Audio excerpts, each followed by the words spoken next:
नमस्कार। शिवात्म परिवार की एक और नई वीडियो में आप सभी लोगों का बहुत बहुत स्वागत है। जो लोग मेरे को नहीं जानते, मेरा नाम डॉक्टर सामर्थ्य गुप्ता है और मैं एक ऑर्थोपेडिक सर्जन हूँ। आज की इस वीडियो में हम बात करेंगे कॉन्शियसनेस की। कॉन्शियसनेस के कितने लेवल्स होते हैं, क्यों कॉन्शियसनेस को इवॉल्व करना ज़रूरी है, क्यों ये बेस्ट टाइम है अपनी कॉन्शियसनेस को इवॉल्व करने का, और कैसे हम अपनी कॉन्शियसनेस को इवॉल्व कर सकते हैं। जैसा कि हम सब लोग जानते हैं कि धरती की वाइब्रेशंस चेंज हो रही हैं, इंक्रीज हो रही हैं, और ऐसे में ये भी कहा जाता है कि हम कलयुग से सतयुग की तरफ जा रहे हैं। ऐसे में जिस इंसान की वाइब्रेशंस बढ़ जाएंगी, यानी कॉन्शियसनेस इवॉल्व हो जाएगी, वो लोग आगे चले जाएंगे और बाकी सब लोग पीछे छूट जाएंगे। कॉन्शियसनेस के कई सारे लेवल्स होते हैं, जिसमें से पहला लेवल है जिसे मैं कहता हूं चाइल्ड्स माइंड। इस स्टेज में इंसान एकदम प्योर, एकदम इनोसेंट होता है। बच्चे के दिमाग में कोई भी छल कपट नहीं होता, क्योंकि अभी तक उसे समाज के हिसाब से सही गलत, अच्छा बुरा, पास्ट या फ्यूचर ये सब कुछ नहीं पता होता। वो एकदम प्योर होता है, वो एकदम प्रेजेंट मोमेंट में जीता है और अपनी इंस्टिंक्ट्स के हिसाब से काम करता है। और कुछ भी चाहिए हो जीवन में, चाहे वो छोटा सा खिलौना हो या बड़ा हवाई जहाज, पूरे दिल से मांगता है। इस स्टेज में कोई भी कॉन्फ्लिक्ट नहीं होता, कोई भी टेंशन नहीं होती। बच्चा यानी कि चाइल्ड माइंड में इंसान हमेशा खुश रहता है। आपने देखा भी होगा कैसे बच्चों की आंखों में एक अलग सा ग्रेस होता है, एक अलग सी खुशी होती है, और ये खुशी इतनी ज्यादा होती है कि अपने आसपास के सब लोगों को भी जोड़ देती है अपने साथ। पर ये खुशी या ये माइंड बहुत ज़्यादा टाइम तक हमारे साथ नहीं रहता। जैसे जैसे इंसान बड़ा होता चला जाता है, ये माइंड हमारे नए लर्निंग्स और बिलीफ्स के पीछे छुपता चला जाता है। और ये सिर्फ तभी सामने आता है जब हम बहुत ज़्यादा एक्सट्रीम इमोशंस को फेस करते हैं। जैसे किसी के घर में अचानक आग लग जाए तो वो इंसान भूल जाएगा कि मैं एक बड़ा आदमी हूँ, समझदार हूँ, या मेरा घर जल गया है। पागलों की तरह इधर उधर भागने लग जाता है और बच्चों जैसी हरकत करने लग जाता है। ऐसा ही कुछ प्यार में भी होता है। जब इंसान को बहुत ज्यादा प्यार होता है, और खास तौर से जब पहली पहली बार होता है, तो हर इंसान बच्चे जैसा बिहेव करने लग जाता है। आपने हर प्यार करने वाले आदमी में बच्चे जैसे कैरेक्टरिस्टिक्स जरूर देखे होंगे। इसके बाद आती है स्टेज 2, जिसे मैं कहता हूं द सोशल माइंड। इस स्टेज में आकर इंसान अलग अलग लाइफ की लर्निंग्स करता है, माँ बाप से, सोसाइटी से, स्कूल से, अपने दोस्तों से। इस स्टेज में आकर इंसान सीख जाता है समाज के हिसाब से क्या सही है, क्या गलत, क्या उसके लिए अच्छा है, क्या बुरा। यही वो स्टेज है जिस स्टेज में वो समाज के हिसाब से अपना जीवन जीने लगता है। दुनिया के सारे धर्म इंसान के इसी माइंड के डेवलपमेंट के लिए बने, ताकि इंसान समाज के दायरे में रहकर अपना जीवन खुशी खुशी व्यतीत कर सके। दुनिया में ज्यादातर इंसान इसी स्टेज में रहते हैं और इसी स्टेज में अपना जीवन छोड़ भी देते हैं। और इसके बाद आता है लेवल 3, जिसे मैं ईगो माइंड बोलता हूँ। यही वो स्टेज है जहां से इंसान अपनी स्पिरिचुअल जर्नी शुरू करता है, और ये जर्नी शुरू होती है एक डाउट से, वाई से। यहीं पे आकर इंसान खुद से सोचने लगता है उसके हिसाब से क्या उसके लिए सही है, क्या उसके लिए गलत है, और समाज और लोगों के तौर तरीके और दायरों पर सवाल उठाने लगता है कि क्या ये उसके लिए सही है या गलत। और यही फर्क है इंसान में और दुनिया के बाकी सारे जीवों में। हम इंसान या ह्यूमन बींग्स ही अकेले ऐसे तरह के जीव हैं जो कि इंटेलेक्ट से ड्रिवन है, ना कि इंस्टिंक्ट से। भगवान ने हमें सोचने की कैपेबिलिटी सिर्फ इसीलिए दी है ताकि हम अपना सही गलत देख पाएं और अपनी गलतियों से सीखकर अपनी स्पिरिचुअल जर्नी में प्रोग्रेस कर पाएं। यही जो स्टेज 3 है, ये एक लैडर की तरह है और यही वो सीढ़ी है जो आत्मा को परमात्मा से जोड़ती है। और ये स्टेज बहुत ही ज़्यादा डिफिकल्ट भी है, क्योंकि इस स्टेज में इंसान के मन में डाउट आ जाता है और जब ये डाउट आ जाता है तो उसको अपने सारे डिसीजंस खुद लेने पड़ते हैं। इस स्टेज पर पहुंचकर इंसान अपने पैरों पर खड़े होना सीखता भी नहीं है, उससे पहले वो समाज की लाठी छोड़ देता है। हम में से आज ज़्यादातर लोग इस स्टेज पे ऑलरेडी आ चुके हैं और अगर इस स्टेज से बाहर निकलने का रास्ता ना मिला तो इसी में फंसकर अपना जीवन बिताना पड़ेगा।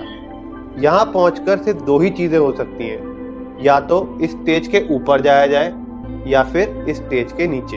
यहाँ रुकना नामुमकिन ही है। इसके बाद आती है स्टेज 4, जिसको मैं स्पिरिचुअल माइंड भी बोलता हूँ। ये वो स्टेज है जिस स्टेज पर इंसान समझ जाता है कि उसके जीवन में ना कुछ अच्छा है ना कुछ बुरा, ना कुछ सही है ना कुछ गलत, और जो भी उसके जीवन में हो रहा है, चाहे वो सुख हो चाहे वो दुख हो, वो उसके कर्मों का फल है और कुछ भी नहीं। वो समझ जाता है कि वो अपने सारे सुख और दुख का कारण वो खुद ही है।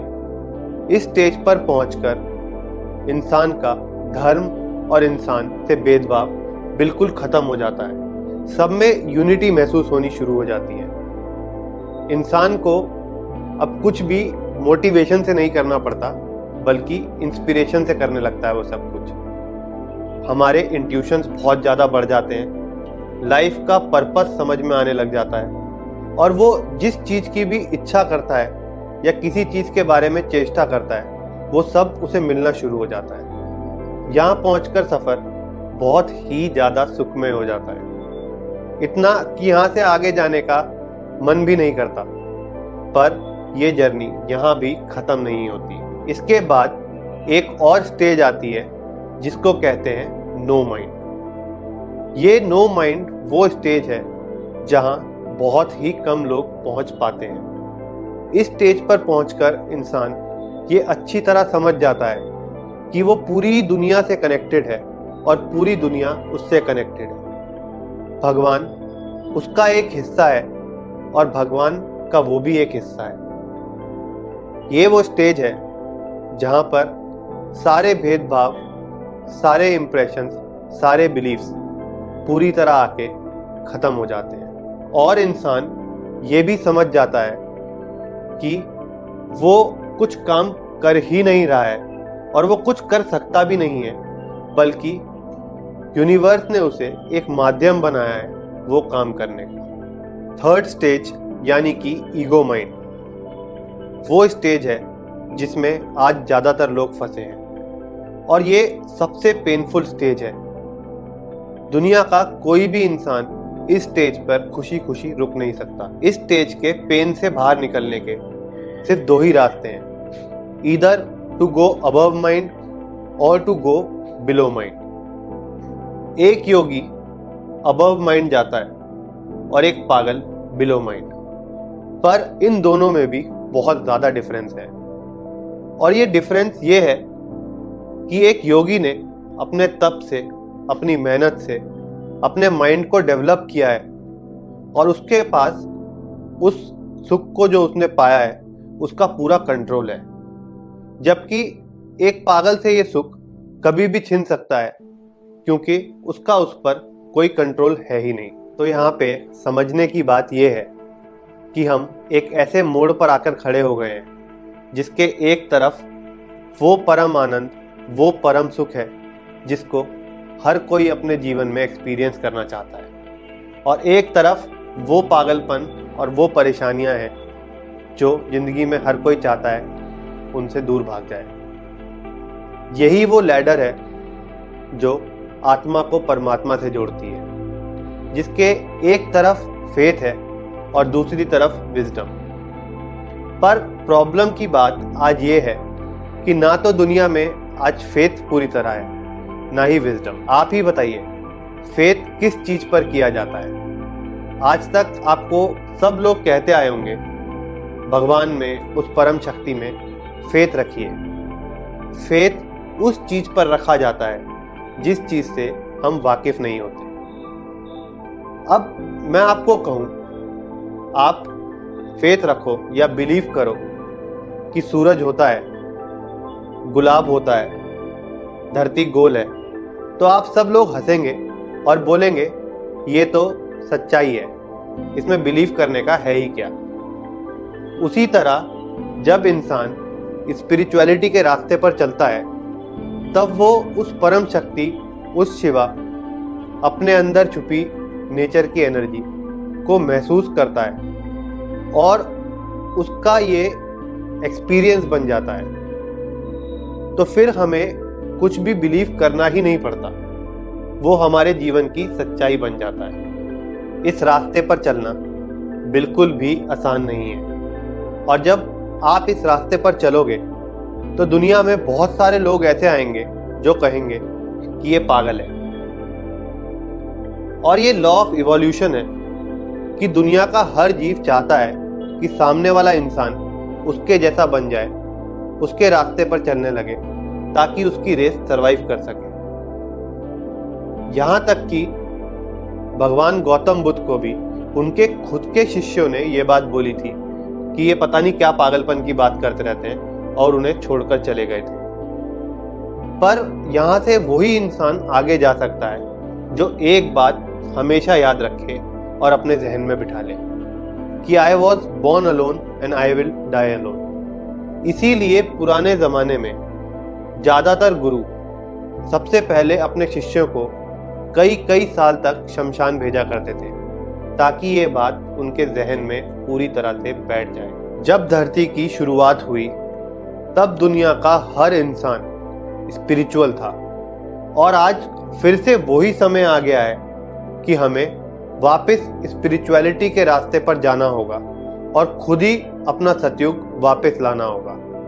लोग कहते हैं कि सतयुग आएगा, कल आएगा, परसों आएगा, पर मैं कहता हूं हम सब साथ में मिलकर अपना सतयुग आज से ही बनाना शुरू करेंगे।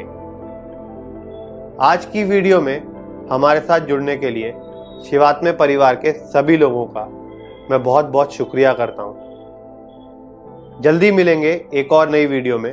तब तक के लिए स्वस्थ रहें, खुश रहें, औरों से प्यार करें और खुद से प्रेम करना ना भूलें। ओम नमः शिवाय।